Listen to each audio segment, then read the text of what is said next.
Welcome all this afternoon. My name is Absaline Hehakaya and I'll be your host this afternoon for this day's program, Today's European Cinema, a Female Perspective, as part of the festival Forum on European Culture. This year's the festival's theme is We the People. Together with guest speakers and our public, we explore whether European people exist, and if so, who are they? We explore this theme in exhibitions, debates, film, theater, and interviews. We are particularly happy to co-organize this program that you are now watching live from your home, together with the Creative Europe Desk NL. Creative Europe is committed to gender equality in the cultural and creative sectors, and gender equality will be a priority of their future program after 2020. Actions promoting, monitoring, empowering, mentoring, training, and networking will be implemented by them. And together with them, we think that when equality wins, creativity will win as well. I want to welcome everybody present here live at the Bali as well, and a very warm welcome to everyone who watches the live streams. The question with which we set out this program is, how are we going to broaden and deepen the scope of European cinema over the coming years? Ending social injustices is a way forward to do this, and we will discuss some of those relating to gender inequality. There are institutional, intellectual, and artistic dilemmas at all levels when we talk about gender equality and gender representation within European cinema. Firstly, what are the challenges we need to face within the industry? What roles do festivals have to play? Secondly, what does it mean to look at with a female perspective as a film critic? And lastly, how do directors use their artistic freedoms? There are already more and more powerful female film authors with their very own style and unique cinematic representations of reality. All these women add their distinct voices and as a result, European cinema has clearly gained in narrative power, artistic qualities, and impact on all the arts. So to give you a sense of what has been happening over the past recent years, we've put together a collage of fragments of some great, exciting perspectives within European cinema.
The European audiovisual industry needs more female filmmakers and scriptwriters and more femme and female perspectives at all levels.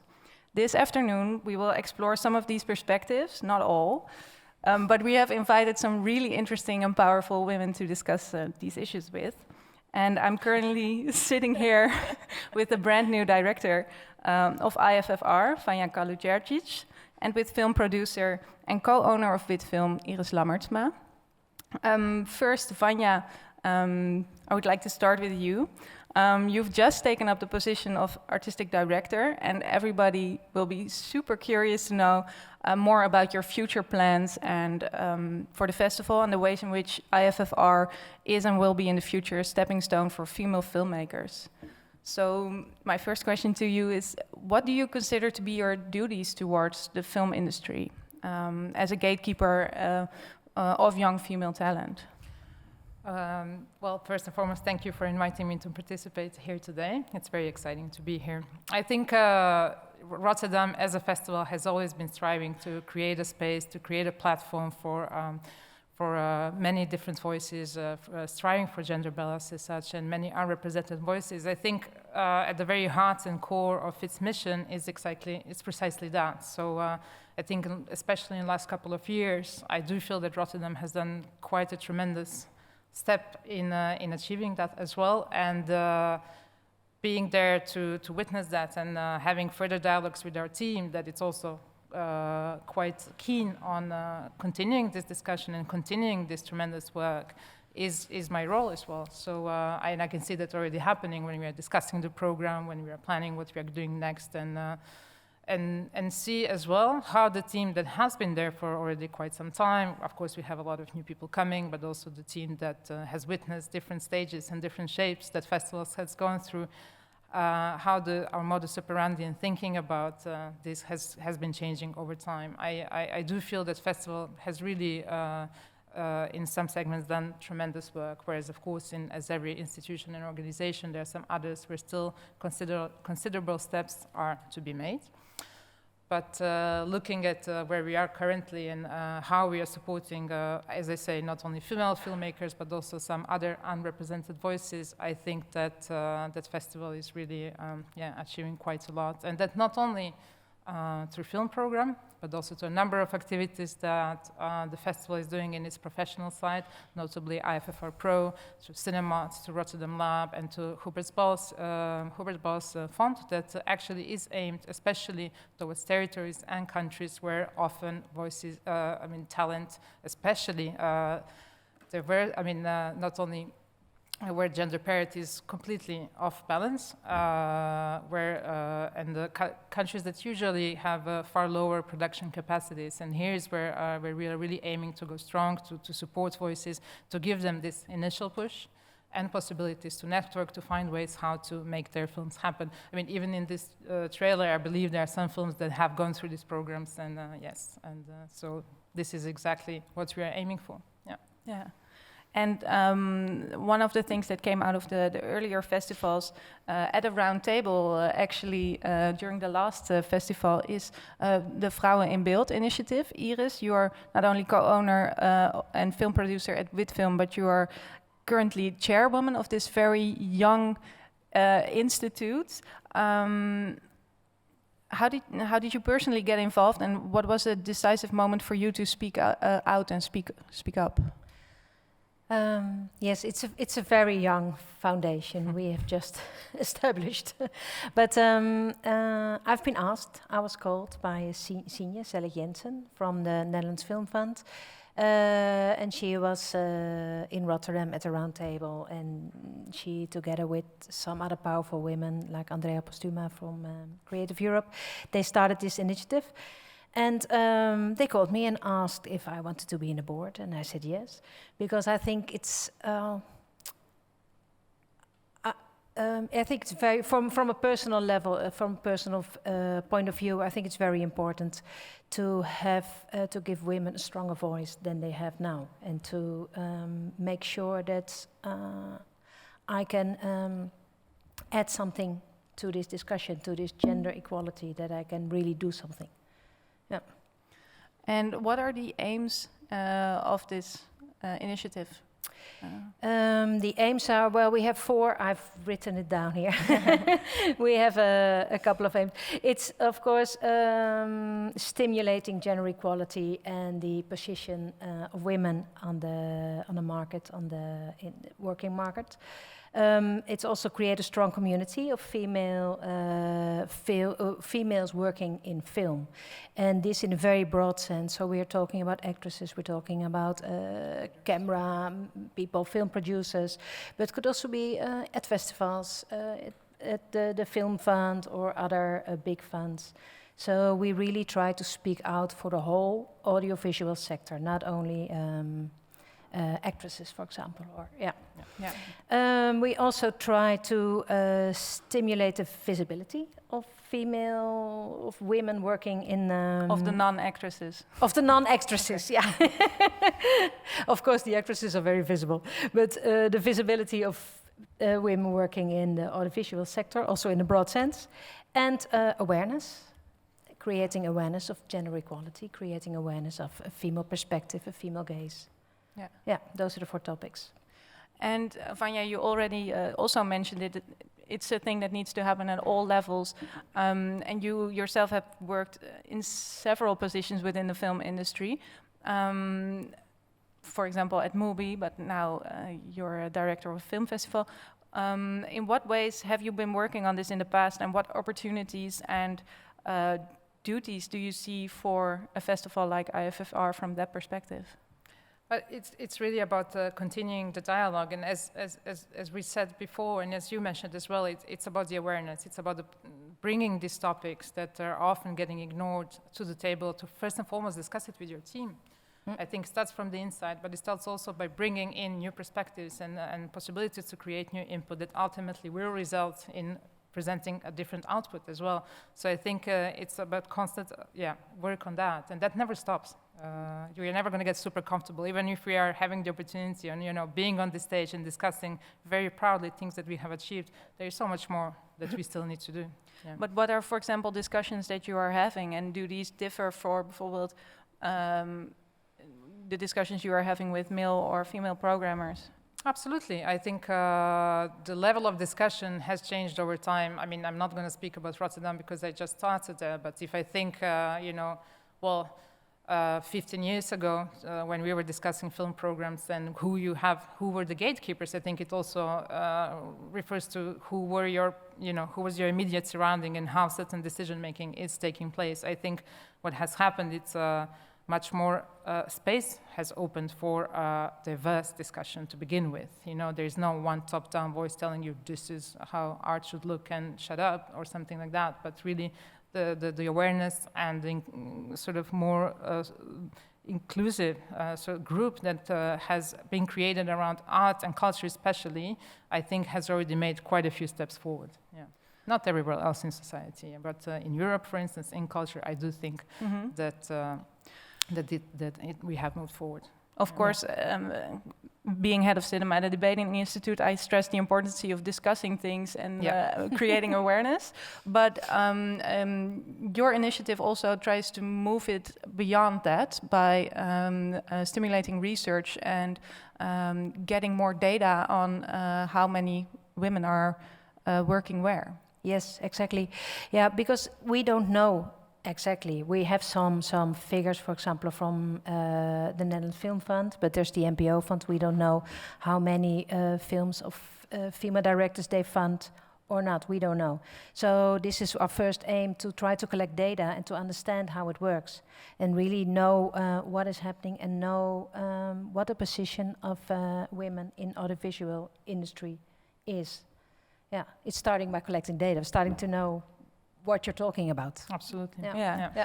But Vanja, it's a bit unfair of me to pose this question to you because it was from the former director, Bero Beyer. He did not believe in quotas. So, for example, IFFR did not sign the 50-50 2020 pledge, which ITFA, for example, did sign. Are you expecting to take a different approach on that, or? I think, yes. Well, first and foremost, I really wouldn't want that IFFR not signing this pledge would send a wrong signal to the industry or to the overall film community or cultural sector, because it's not about not supporting the cause. It was because absolutely IFFR is very much in support of it, and IFFR very much stands for it and wants to make further steps and progress in achieving gender parity all over. However, it was about providing certain data that were required by this pledge that IFFR could not have provided. It's about collecting data that, in a way, IFFR cannot provide them further to this pledge. This is absolutely something that can and perhaps should be changed, and this is something that me as a new director could bring back and should and will bring back on the table to discuss.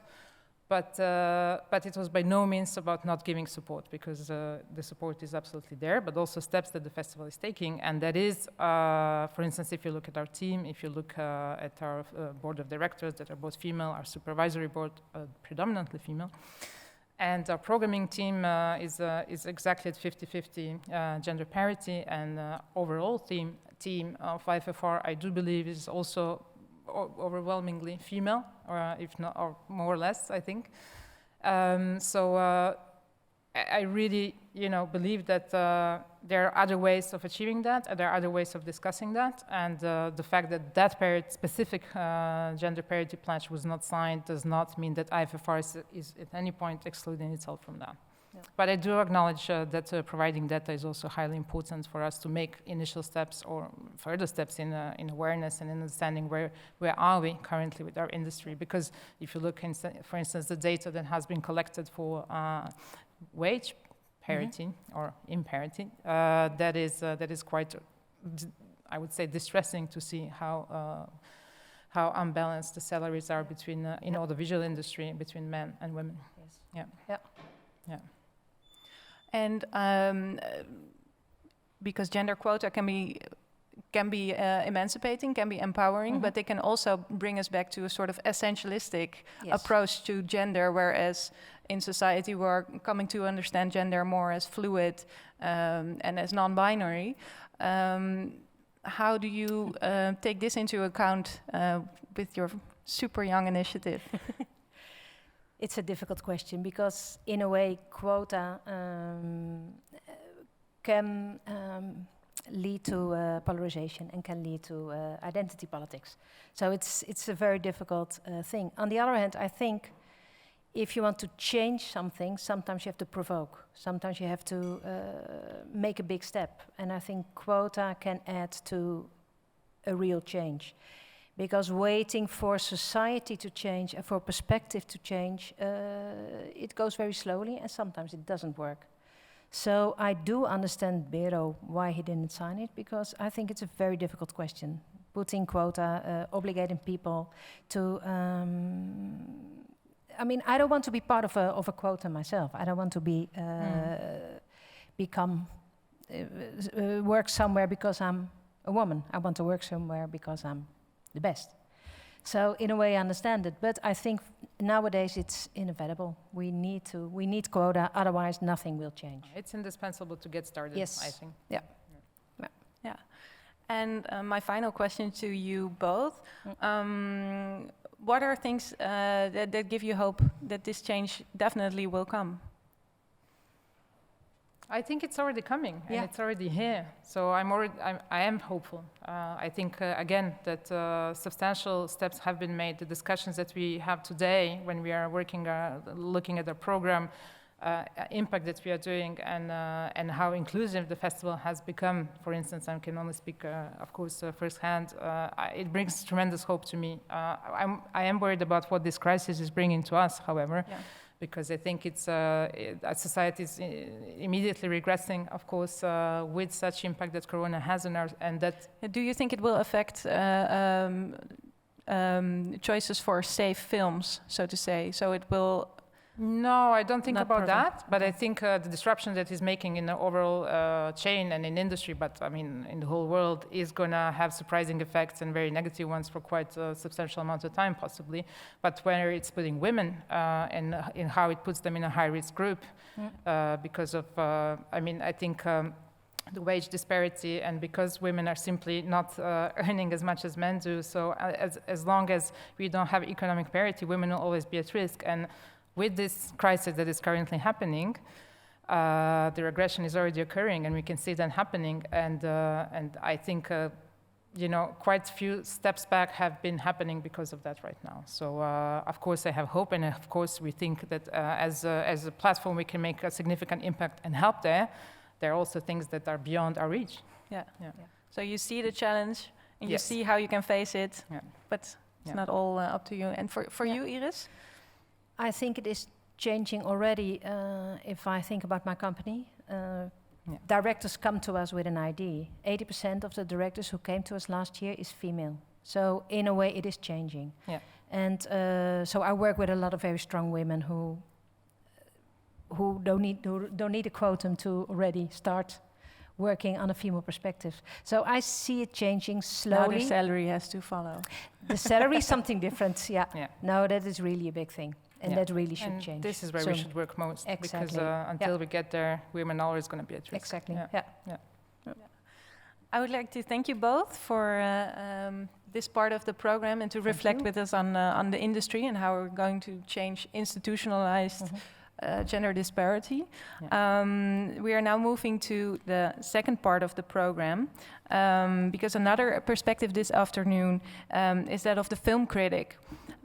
Not necessarily a gatekeeper as these two powerful women here at the table are, but a critic is certainly someone who provides us with insights and questions that direct the way in which we experience cinema. Questions like what film is worth your time, or what are we looking at? Critics bring films to an audience or steer the audience away from a film. They are the audience, so to say, before there is even an audience. And so the film critic plays a pivotal part and provides a link between the possible spectator and the work. Which is why we need more diverse criticasters and film thinkers. And so for today, I'm very happy that Basje Boer is here to reflect on female perspective in cinema. She's an author and film critic who writes about film in various forms, whether essay, review, or novel. So I'd like to yield the floor to Basje for her essay. And give her a warm applause. Thank you.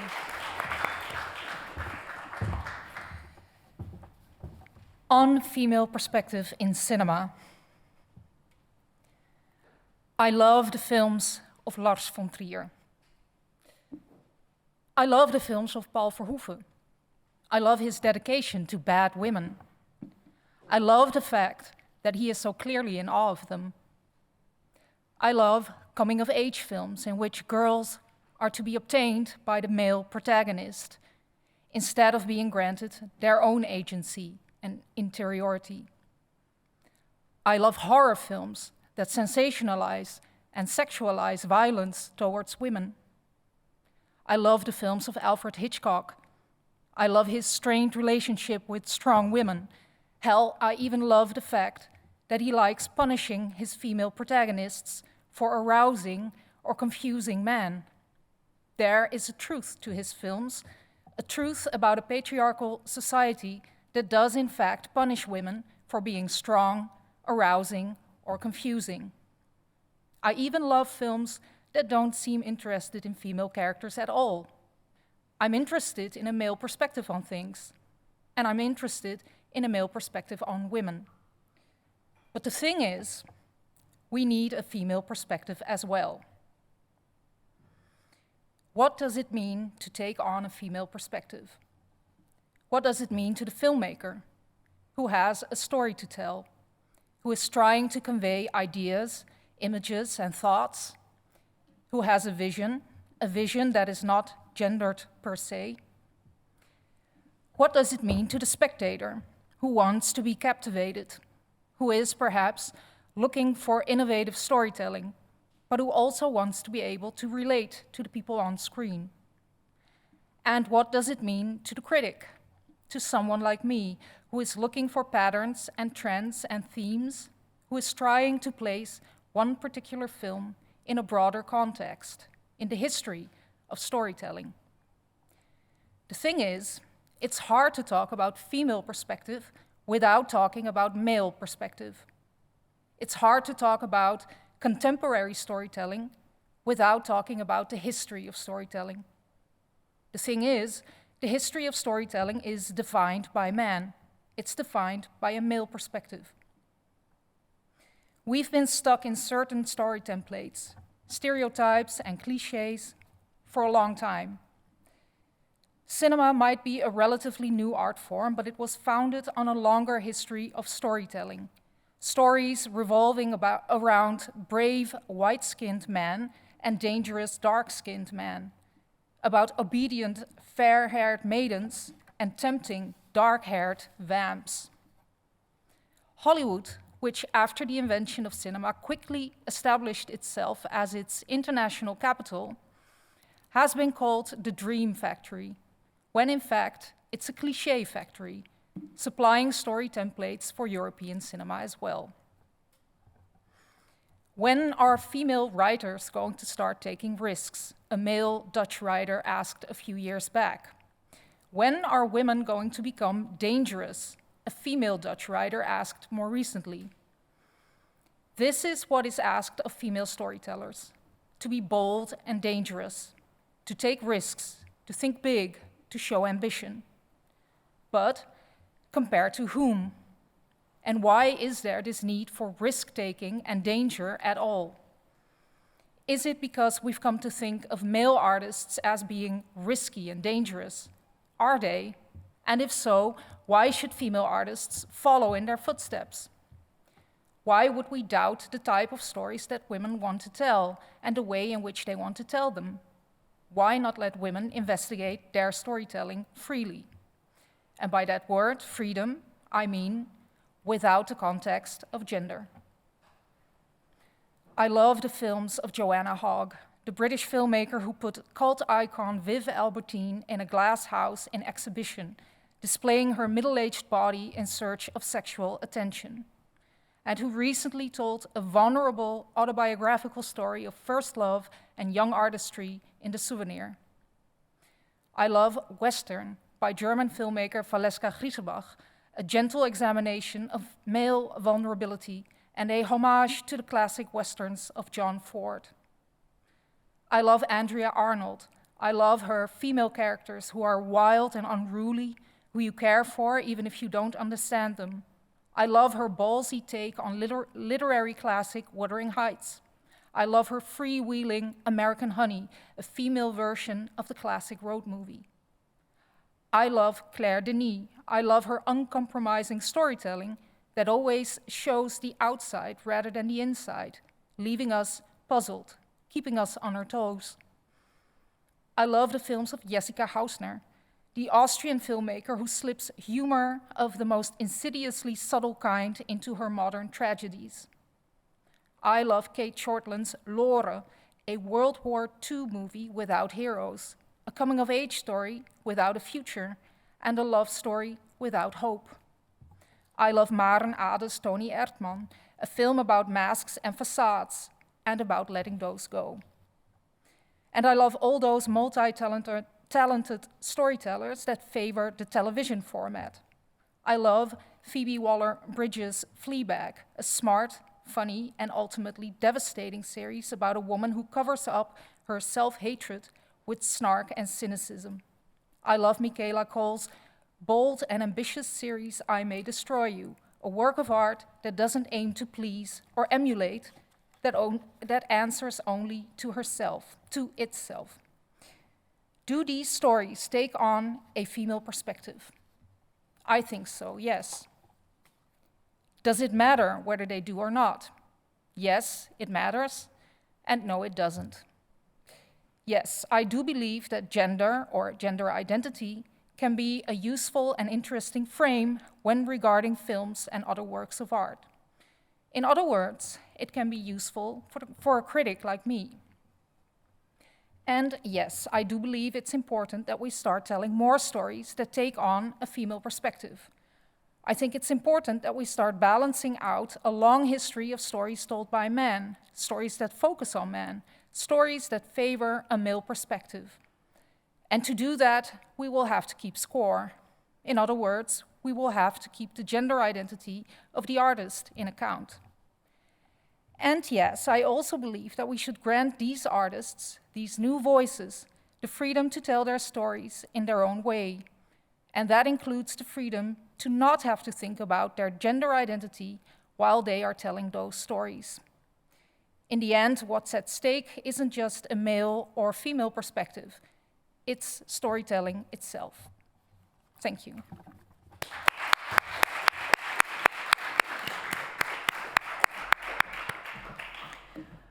The following guest I have here at the table is film director Ena Sendijarević, who made several award-winning short films and whose film Take Me Somewhere Nice premiered at IFFR 2019, snatched the prize there, and continued to be lauded at the international film festivals, which resulted in the Best Film Award at Sarajevo Film Festival. First off, I would like you to respond a little bit to Basje's essay, because I think several parts might have resonated with how you view this topic. Definitely, yeah. First of all, thank you for having me here this evening.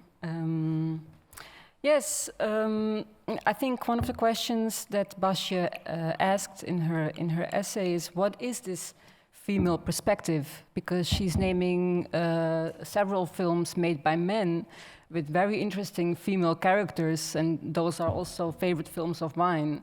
And then she names females making also films with very interesting female characters. So I guess you don't have to be a woman to make an interesting film with a main female character. So that's not what a female perspective is about.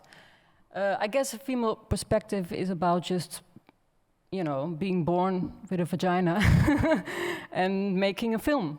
And then you have a female perspective. So there's no checklist of what you then have to do, you know, besides that.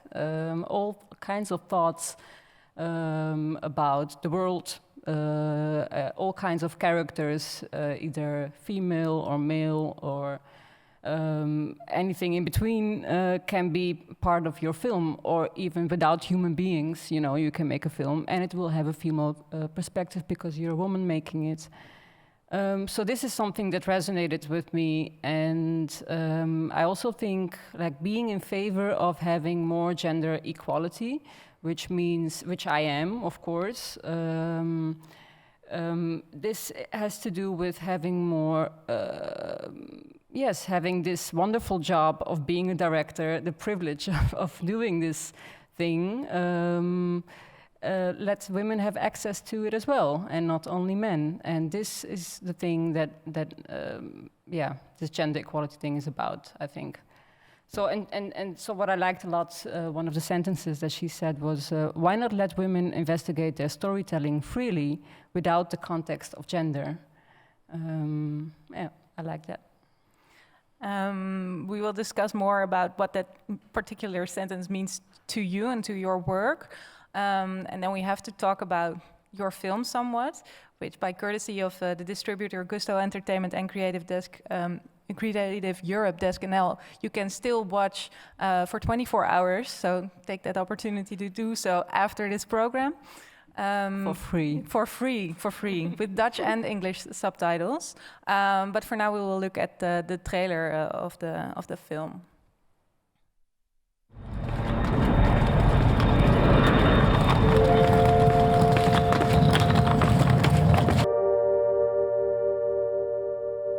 Dobro jutro, Holandija.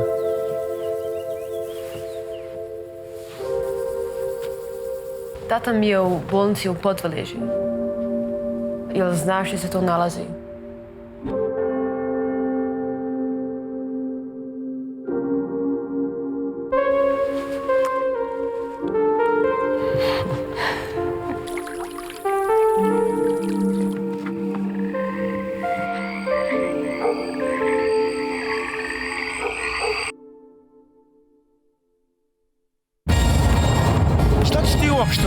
Jel ti bilo dosadno gore, jel te zanimalo kako mi živimo?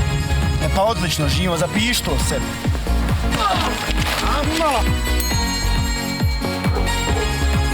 Svi ista pravila, isti muškarci. Na kraju ih nije briga za žene, jedino im je stalo šta drugi muškarci misle o njima.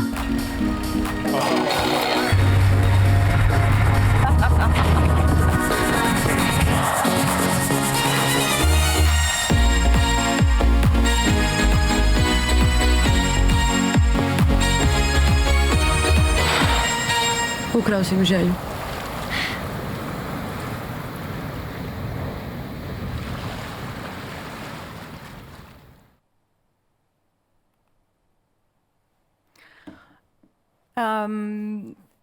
Great soundtrack, by the way, by Ella van der Woude. Another female perspective present in this way. You have emphasized again and again with Take Me Somewhere Nice that it's a personal film. It's not an autobiographical film. Yet the film gets interpreted as being about Alma, the main character. And most of the questions come to you. Ena, she's a female, you're a female. She's Bosnian, you have Bosnian roots. What about it? How did you came up with the character of Alma, and how did your relation to this character evolve over time, from your first ideas about this film to now where you're most of the times identified with the character?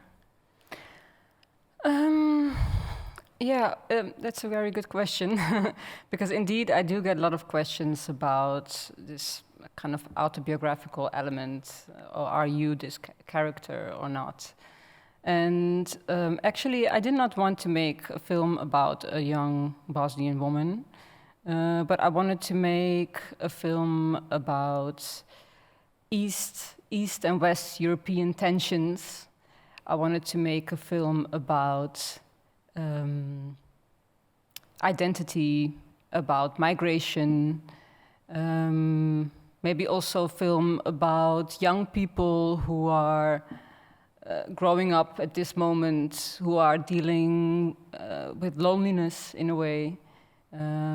This new generation that's very much connected to everyone and everything on the internet, and a generation that can fly anywhere with EasyJet and very cheaply, but also who's a bit lost between all these different places, be it online, offline, or be it in a home country or another country where your roots are, maybe.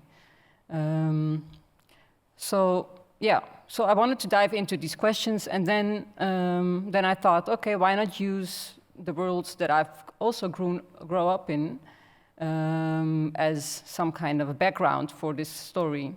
So this is how I came up with these three characters. For me, of course, Alma is maybe a bit more important than the other guys. It's a story about a girl and two boys who go on a road trip ultimately, I guess.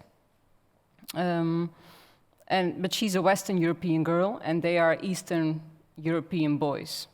And they're not only Eastern European, but they come from, they live in Bosnia, which is a country that is a European country, but that it's outside the EU. So you see all kinds of tensions between her and the boys. There are actually tensions that you could also place on Europe and the European Union, and how the Western countries in the European Union deal with the Eastern countries, how people want to migrate to Fourth Europe, so to say.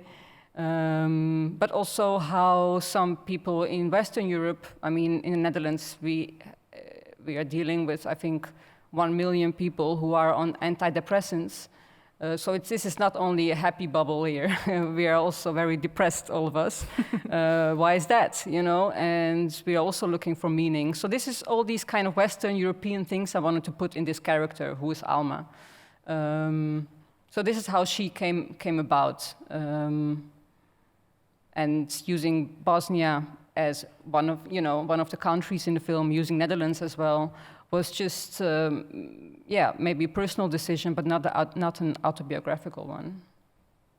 And do you still like her after she's been dubbed your counterpart? Did you ever like her? Yes, I love her. Yeah, I do. But likability is maybe because she's not likable. This is why I love her. I think all of the characters are... What I like about cinema is that you can be with characters that don't have a mask on. So, of course, now we are wearing our masks. I can't be my crazy self at this moment, just a little bit. It's live streamed, yeah. Okay, that's why. You can't edit. Shit, okay. But Yes, but in cinema we have the chance to have this intimacy with people without masks, and they can be rude, they can be nasty, you know, they can show their darker sides, and we can enjoy it. And they don't have to, you know, we don't have to make a moral tale about it. We don't have to say like, yes, but if you show your dark side, then this will happen to you. No, we can just show people in all the colors that they have. And this is what I also like about all the characters in the film. Did you, because all the characters represent several aspects or tensions within yourself, did you caught yourself choosing by gender what you wanted to express with a character, or did you actively try to turn around cliches, for example? Yes, definitely. I mean, I think the first cliche that we turn around is maybe the cliche of the road movie, or maybe even the coming of age. You know, the coming of age being about this young person who goes into the world and then they find out about things and come out sadder but wiser, you know? And I just feel like, do we get wiser as we grow older? Most of us get sadder, but I mean, is this a linear line? I mean, for some of us maybe it is, but a lot of us, and I see that around me as well, grow older, maybe more bitter, or more like confused, maybe even, or so it's not a linear line, and maybe wiser in the end, maybe not. It's not said that this is how it goes. This is also exciting about life, so there's no recipe, you know, and this is what I like to see in cinema as well. I think that's more honest reflection of life than, some kind of, you know, assuring, surely, story about, this happens and that's the result.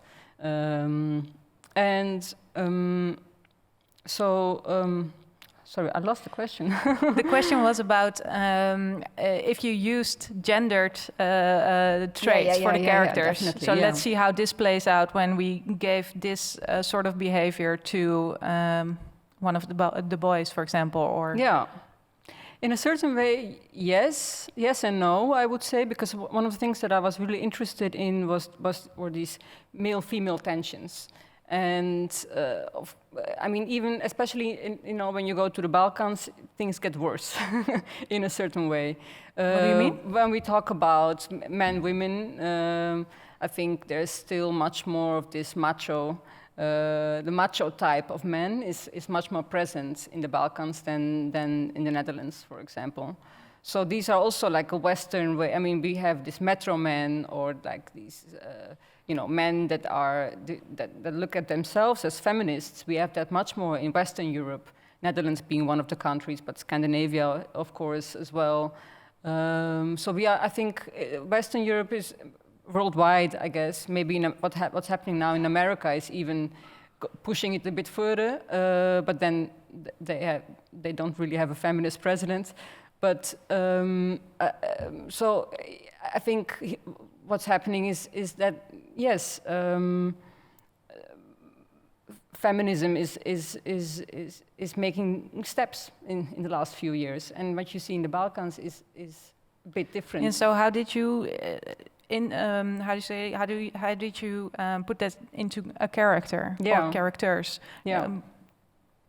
So that's when some of these stereotypes I used to evoke certain thoughts about these male-female tensions. So, for example, you have this singer, folk singer, a woman who is very bitter about men, and then she says, "Oh, men are all the same. They only think about themselves, or they only think about what other men think of them." Yes, so I did use, but I don't know if I really inverted. I could have had a man saying these things, but I didn't do that kind of inverting. I think I tried to look a bit more closely to these.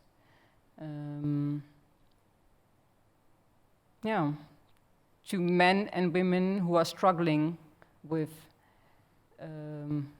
this kind of corset of being a man or a woman.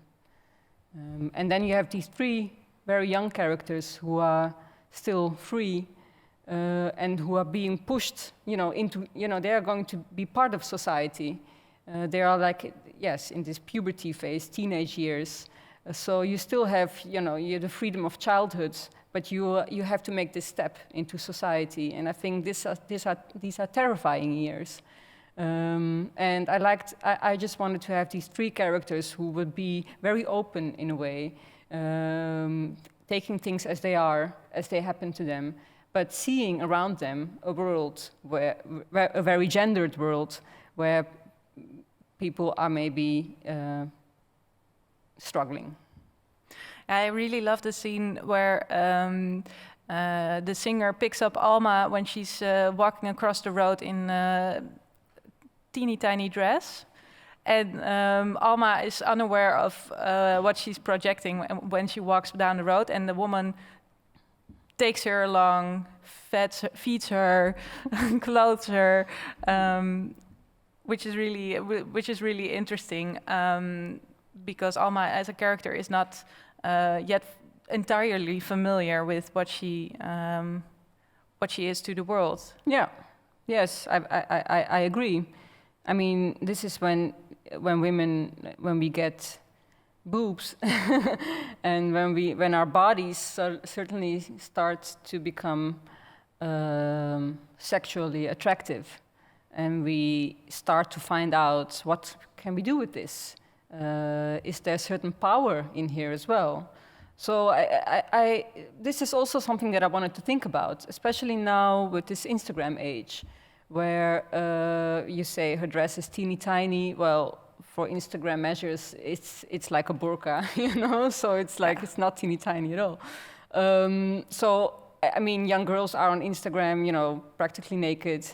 But then again, some of them have millions of followers and making a lot of money with it, So what would you rather have, somebody else making that money for you and you being exploited, or exploiting what you have been given?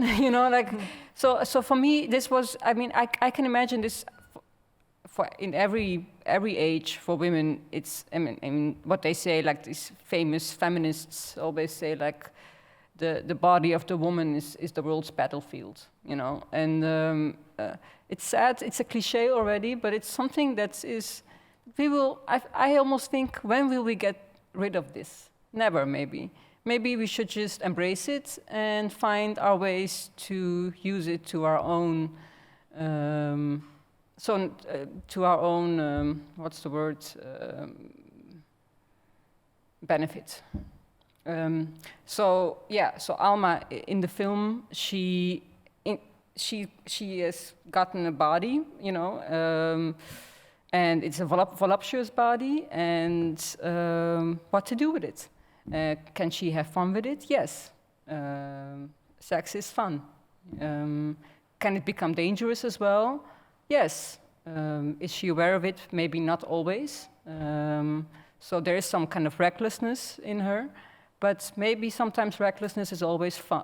Is also fun, and it doesn't always end with you being raped, So,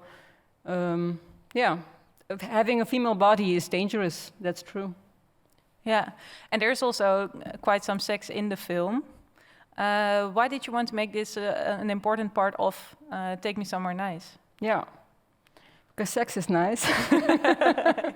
So take me there. No. For me, so this was one of the things that was very important for me. I don't see coming of age. Maybe I don't see it like we were talking about danger now as well. Yes, I think exploring sexuality, there is a lot of danger there as well. Just by showing, I mean, I've seen, exploration of female sexuality in the teenage years. I've seen it in cinema a lot of times depicted in a very fragile way, you know, like.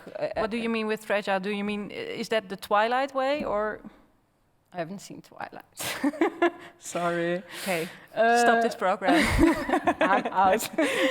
No, but well, in a romanticized way, yes, where kind of. a sort of purity is at stake, maybe. I think that's a good way to describe it. Yeah, when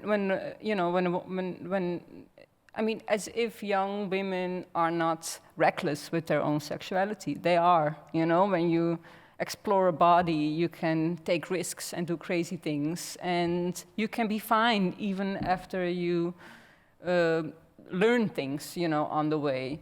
So this kind of, I thought it would be more truthful to show that kind of exploration of the self as well.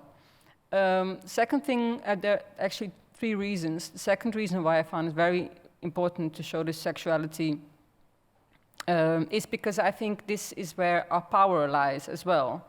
So, you know, when we talk about, I think for a lot of people it was provocative as well, and some people were not happy to see all this sexuality in the film. And why are we so uncomfortable with women being sexual? Maybe you have to specify in what ways? Well, I remember we had a screening in Berlin, and then maybe it's also how the film was advertised.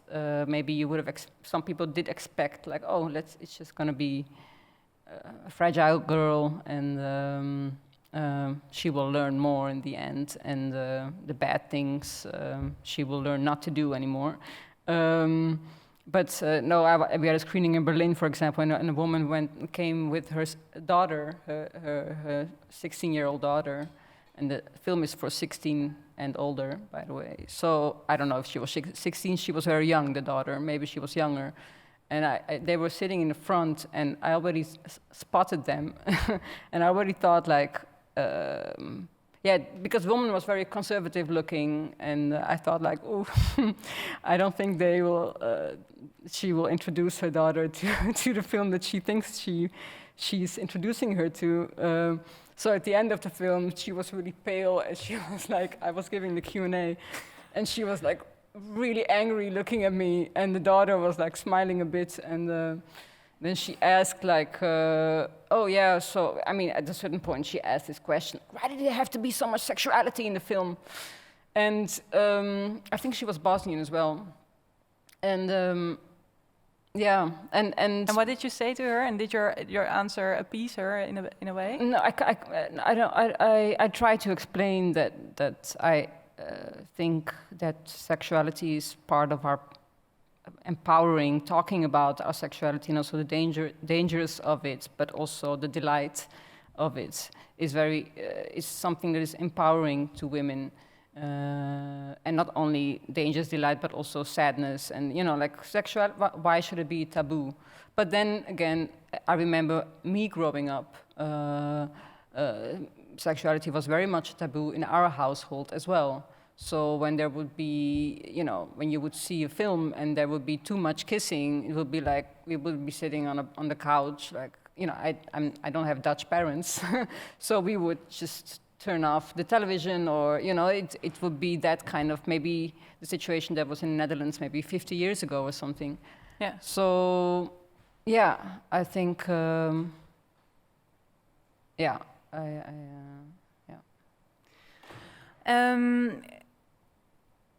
we are going to invite Eva to the table very quickly. But I would like to talk about in what way do you think your work is political? And you have mentioned Bertolt Brecht in relation to this, and I would love you to explain it some more. Yes, so what I wanted to do is to show these characters as, I mean, I wanted to show these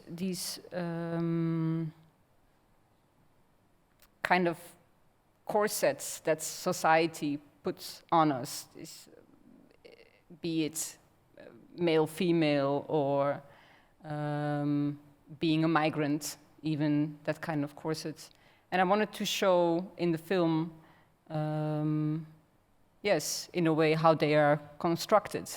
So I grew up in, when I was in the film academy, one of the biggest heroes were always the Dardenne brothers, who have this very social realist kind of cinema.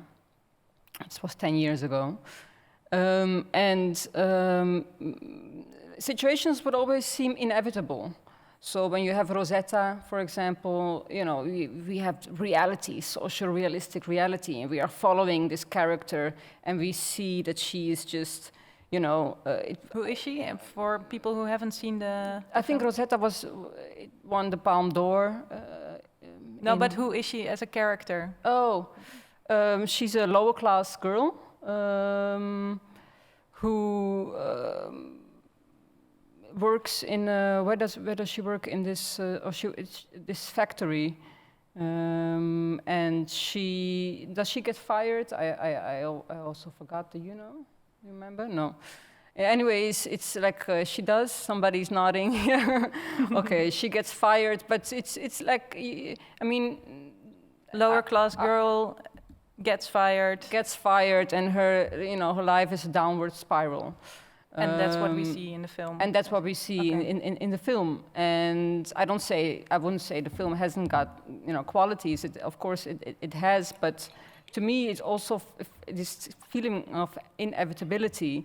Like this is how, because the style is very social realist. So you see almost like a documentary. You follow this girl, and this is just reality basically. So that, it was fiction.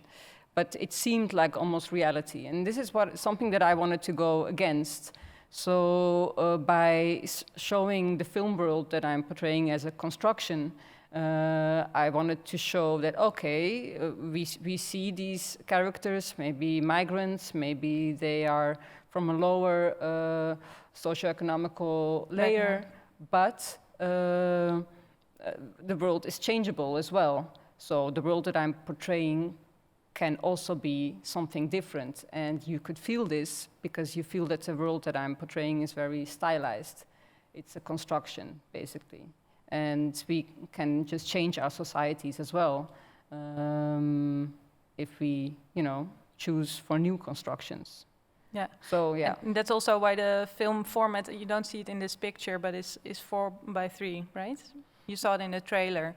Yeah, I mean, one of the reasons why it's 4:3 is because I wanted to make a wink to Instagram, basically. So, because the Instagram ratio is 1:1, and I thought, oh, it would be interesting to put her in this Instagram box, more or less. And I mean, 4:3 is a very known art house ratio. So it's, in that sense, it's nothing novel. Yeah, it was Ida is also about Instagram, no? Sorry? Ida by Pawlikowski is also about Instagram. It's also about Instagram, yes, very innovative film. yeah, black and white Instagram. Yeah. No, we've talked about theatricality. We're now talking about Instagram. I think we should not wait any longer to invite Eva also to the stage. Eva Line de Boer is a theater director. And please take a seat. With this, we also move to the final part of our program, where we will discuss aesthetic and artistic freedom for you two directors. Because in my opinion, all art is open to all other art. Where would cinema be without its storytellers or actors or photographers or theatrics? But this is not a one-way route. Many artists and thinkers are influenced by European cinema, such as theater directors. Maybe for people who don't know her, Eva Line de Boer is an award-winning theater director. Her oeuvre is a highly stylized yet heartfelt investigation into the ways in which people find themselves looked at, and the ways in which this visibility informs their behavior. Her work also has a strong visual aesthetic, which is inspired by YouTube vloggers and by European directors, which we will be talking about. And she's very particular about the aesthetics of her work, and also she's one of the few theater directors, in my opinion, who succeeds in making really cinematic trailers for her theater works, and we will watch one of those trailers for the show Dit gebeurt allemaal tegelijk, which roughly translates as this is all happening at the same time. Yeah. So we will look at that. Take a look.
This is how it looks on the stage, basically.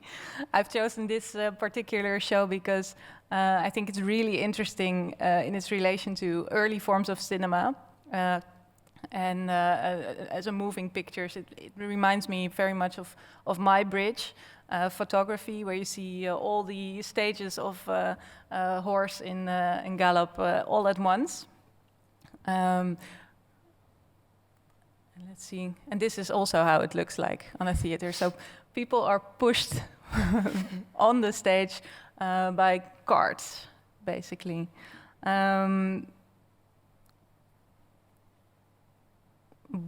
What I find interesting about this work is that you choose certain elements that me as a film theoretician, I recognize from visual editing. So, for example, the way in which you light up one character and the sequence of what is happening at the stage takes a certain amount of time and is always in relation to other sequences that are also on the stage. I thought it was a very rudimentary form of cinema. And I was wondering if you could talk a little bit more about how this visuality of life informs your theater work. For example, for Dit gebeurt allemaal tegelijk. Yes, of course. Thanks for having me. I don't talk much on film programs, so that's cool. I think I really thought about this project as I think the most important question when we started with this performance, because the theme was everything like everything. So how it's a really big theme, in which I really wanted to combine different situations that can have low or higher impact, but because they all have the same time, they have the same importance. So some scenes were about grief, but some scenes were about two girls fighting about a kiss. So the most important thing was, how can you create like a mosaic, what you can do in film, of course, that you can zoom in and zoom out the whole time in one space, in one duration of time, because theater is, of course, happening live there from A to Z. And I think, for me, the parade, what it is, was a really nice solution to edit. And I think not only in this show, but in all my work, I think a lot about making theater as editing. So also the way you have the movements and the physical things, and that can be another layer than, for example, what you hear or what they say. So I think, for me, film is it's really interesting how you can make that in the same room. So for like 1.5 hours, how you can use that kind of zooming, zoom in, zoom out, all the things like that, yes. Yeah, and one of the other shows, this is more recent work that you have done, Rust Zacht Billy, or Rest in Peace Billy, where you actually made a film that is part of the theater show. Maybe you can talk us through that decision also. Yes, Rust Zacht Billy is about how we say goodbye to people, about grief, and especially about how we say goodbye in words and also in images. So this project is really about the combination of fiction and documentary. So we used only real speeches from funerals, and also a lot of texts that we found online. So every text was already there, and we could use it for a second time. But we also really wanted to make like the impact of. Just a second. What kind of texts do we have to think about?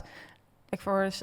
Yeah, like speeches that people give for their dead parent or their dead cat, but also like tweets that are about people that die, or Facebook text. So a lot of found footage. Yeah. Yes. I also like you also had speeches that people posted underneath, for example, candlelit videos with, for example, a song that makes them cry, and then they post a sort of in memoriam. Yeah. You have like a lot ones. of like the big funeral hits. If you, for example, van Marco Borsato, afscheid nemen bestaat niet, or something. If you go to the YouTube page of that video, then you have a lot of people that make like a small in memoriam for someone that they lost, and they find each other there. So that's really cool. And but how? Like the question in this project was, how can we make like the impact of someone dying even bigger? And then we could do with fiction and also with these texts, because in a way they also became fiction. That's funny, because if you let actors play them, it becomes fiction. So we really wanted to work with someone, I do that a lot, that I work with people that are non-actors and that are more related to that theme. So we found someone who was, how do you say it, who is going to die. Yeah. He still lives, but he knows he will die. He's terminally ill. Yeah, he is. And we asked him if we could make a ritual for him, like a ritual that we made especially for him and that would never exist in real life, because of course, when you say goodbye to someone, especially in these times, but always you have like restrictions in time, in space, in everything, and we would make like a dream ritual with him. And therefore we used film, because that was the way that we could break out of this situation, but also because I think if we would have worked with him live, of course it had some implications. We would never know if he would be there at the opening night. But also I think it's really interesting, because I think the distance that film gives to him as a person in this fictional play is also really important. So I think therefore we choose film.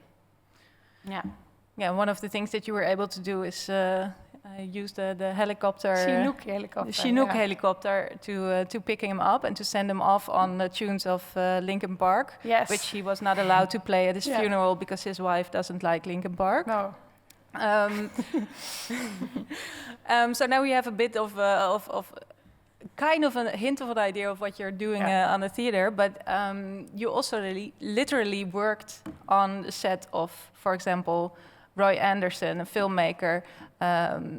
You might know of for example, A Pigeon Sat on a Branch Reflecting on Existence. That is the film that you were working with him on in this particular photo. See if you can spot Eva Line there. And I was wondering, why did you make this move? To do an internship. Yeah, because when you're at the theater academy, you can do like internship with the director, and I was not so much interested in theater directors. So I thought, what if I could do everything?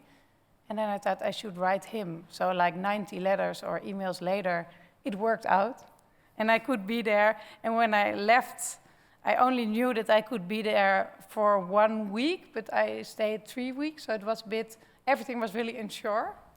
And I worked on the set, funny enough, mostly on set design, because that is what he does. I mean, I don't know, should I tell more about his films, or people know him, you think?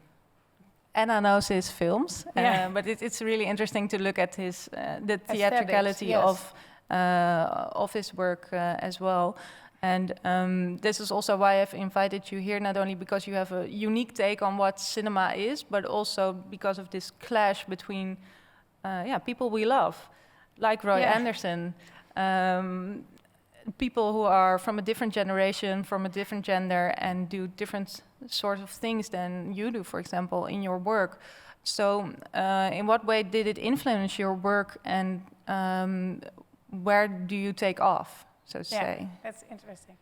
I think the main reason that I really like him is because that he created the structure for himself to make film in that's absolutely unique. So he works like for 6 years on one film, and he did a lot of commercials, so he could build his own studio, so he could exactly work on his terms. And I think that is something that I think is really interesting, and also something that I really want to embrace.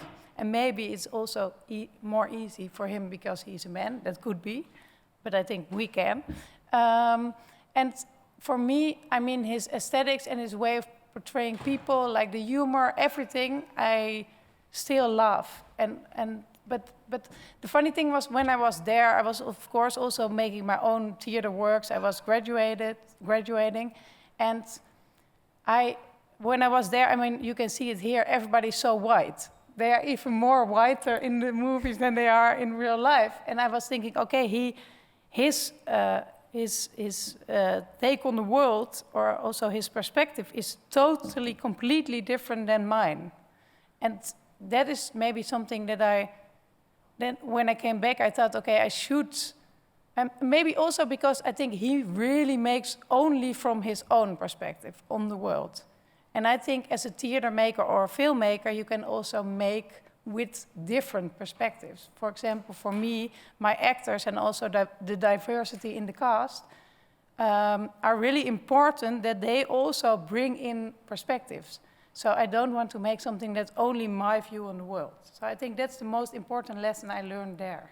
And how is that for you? Because you're also a fan of Roy Andersson. What do you like about his work, or what do you take from his work, and what do you think, well, that's not for me? Well, I was first introduced to his work also in film school, and before that I was used to going to commercial cinema. So I remember 8 Mile or films like White Chicks, which I actually found out it's actually a very good film afterwards as well. But so this is what my introduction was to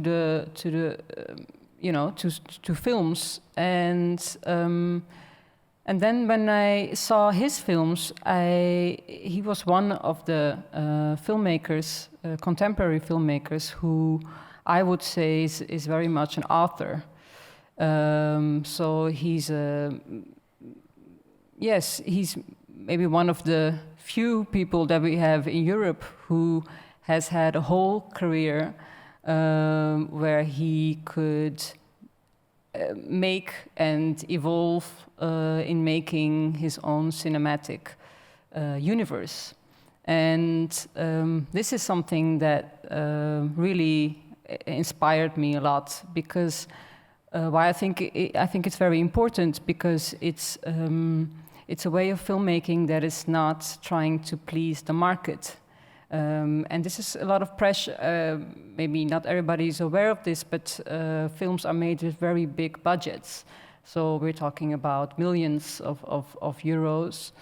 And at a certain point, when you, and especially he has achieved a lot in his career, then the pressure comes as well. Like, okay, when you have that much money, or when you can get to that much money, let's say it like this, then a lot of rules and a lot of people get involved who want a lot of things and who want a piece of you. Not only a piece of you, but they want to make a product, which film is an industry, of course, because all that money has to come from someplace, and also money has to be earned. So a very successful art house film, it's very hard. It's not that easy to do, because on the one hand, you have to there's a market who must want your film, people who pay tickets to see it. And on the other hand, an art house film would be about art. And art is not about pleasing a market. Art is about observing the world and seeing what, watching and seeing what does this world, what is it about? What are the problems, what are the joys, how do I move through this world, and those kind of questions. So this is something that he did very successfully, and he had his own production company, you know, he's doing things on his own terms, and this is very inspirational. On the other hand, there was always these stories about him of, you know, he's making his first film, Swedish Love Story, and then a second film, and then not making films for 10 years or something, or even longer. It did come at a cost. But what is interesting is that you look at Roy Andersson as film author, as someone who you take inspiration from as being an artist. Yes. In an industry where a lot of perspectives are trying to get a grip on your work, whereas you explicitly say, for me, it was a point of departure. No, I want to include more perspectives of the people who I'm working with. Yeah, that's interesting, because it's not, I think I like it both. I like the fact that that's also what I tried to say, because he only made 6 films or something in his whole career. That I think is quite strange, isn't it? Or it's not that much people that can still be on that level and working with so low productivity. Yeah. And that's because and I think that's the good. I like the fact that he's so radical in his way of working, and also in his aesthetics and in everything. But that's something personal. I would like to use my platform not only for my own voice. Yeah. And that's, I think, a big. It's a difference between him and me, and it's not something about good or bad. But maybe it's also a difference between theater and film. Maybe. I think, because and this is something that I miss as well. And maybe you could make this as a filmmaker as well. But I mean. In theater, you spend so much time with your actors that it can more easily maybe become even a Gesamtkunstwerk, because all of you are there together making it, and the film world tends to be more hierarchical, so it tends to be also more because like, you have to deliver within a certain amount of time on set. Yes, because being on set is very expensive. Yeah. So you have to, you know, or you can make plans to do it differently. So everything is possible. I'm not saying, but the way we do it normally is, yes, you have repetitions, but you have very limited time on sets, and you finance the film before actors are on board, for example. Another way to do this, which is the second basis for bringing you to the table together, also is that you're both highly influenced by the work of Ulrich Seidel, who has found another way of doing it, working with lay people, working with documentary crews, and the link is maybe most apparent in between Import, your short film that went to Cannes, and Import-Export by Seidel. What is it that attracts you in his work? And also, again, what do you take from it, and where do you say, no, I don't want to go there? Yes. So what I found very liberating when I was introduced to his work was that he makes use of a lot of humor. You know, he talks about lower class people, working class people, lower class, did I say that? Working class people. And instead of taking this victimizing perspective, he yeah, he portrays the world as something a bit absurd, and he's not afraid to show dark side of humanity as it is. But where are you not going that Ulrich Seidel is going? I think he's going to darker places than I am. You know, almost every one of his films has ending scenes that are very controversial, and I don't think I'm going that far. Which I don't think he's going too far, but I think it's beautiful what he does. But I just don't. For me, I go a different direction, I think. And what is it for you, Eva, that attracts you to his work and his style? I think mostly the combination between fiction and documentary, and also that he really work with people that are, for example, for Paradis Libre, that's my favorite one. It's he works with what's the name? Like Beach African. Boys. What's the name? The Beach Boys. Yeah, the Beach Boys. So that are African boys that go out with way older German or Austrian in his white case, women. Yeah. White women, and they get money, and sometimes they have sex, but it could also be just for fun or for hanging out. And he really worked with them. So he worked with the real boys, and I really enjoy that part of his work. And I also enjoy, but I don't know if it's true, but I feel that he created some space for improvisation. So you have some scenes in his films, and they are really, styled. So every shot is really precise, the aesthetics. But still, I feel that that's also that dark side, or something that is almost dangerous that could happen. So there's like space to create something that I think he didn't thought before of. And I think that's also because he's also a documentary maker. So I could imagine that what you said before, that maybe in documentary films, that there's more space to create together with your characters. Of course, because it's also about your characters, but I think something. And what don't you want to go? Because if you take the example for the Beach Boys, I've never seen in your work. No, I think it's the same, but I would like to be more radical. So I think it's something you strive for. I think what you say, it's true. I feel also that he's going much further, and I would like to go a bit further in my work. I think so, but I think his way of seeing the world is more dark. I think I'm a bit more hopeful. So, and I think it's the same as with Roy Andersson, that I have questions about how he worked, for example, with that boys. Mm-hmm. I don't think they have a really big voice in how they were portrayed. Yeah. Considering the time constraints, we have to sort of begin to wrap up the program. In this last part, we've discussed two directors that you both love, but and take inspiration from. But I do want to know, who are your female role models that you look up to and you think, that's where I want to go in the upcoming years?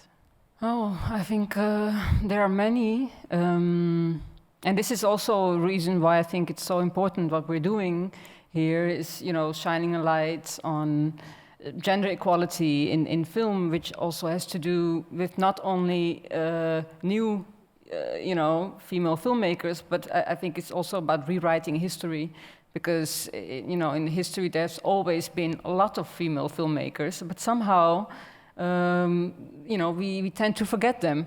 And, even Agnes Varda, being the first one who made a Nouvelle Vague film, is not credited and now she slowly starts to become credited for being the first.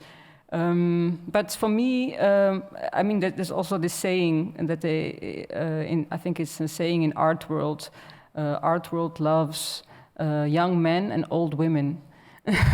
So I guess maybe women have to wait. Your time is coming. I have to get really old, and then it will happen. No, but the time is changing because of all the gatekeepers that are becoming women.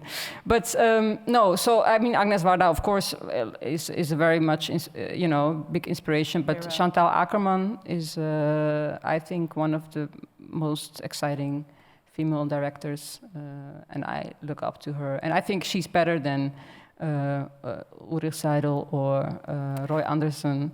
But but she's amazing. Yeah, I love her. And for you? For me, when you ask it, I thought immediately Marina Abramovic. She's a performance artist, and I think because she's so radical, but also when you think about performance, you think about her. And I don't know if there are a lot of like disciplines where you think directly about a woman. So there, if you can create that, then you're a boss. We just have to make our own disciplines. Yeah, but it is. But I think we have. That's the solution. I think we have. We are going to create new disciplines at the bar. But for now, I want to thank you all for watching the live stream. Thank you for tuning in. Thank you for all the people present here, all the brilliant speakers of today. Please go and watch Ena's film. You can watch it through our website with the right subtitles of your choosing.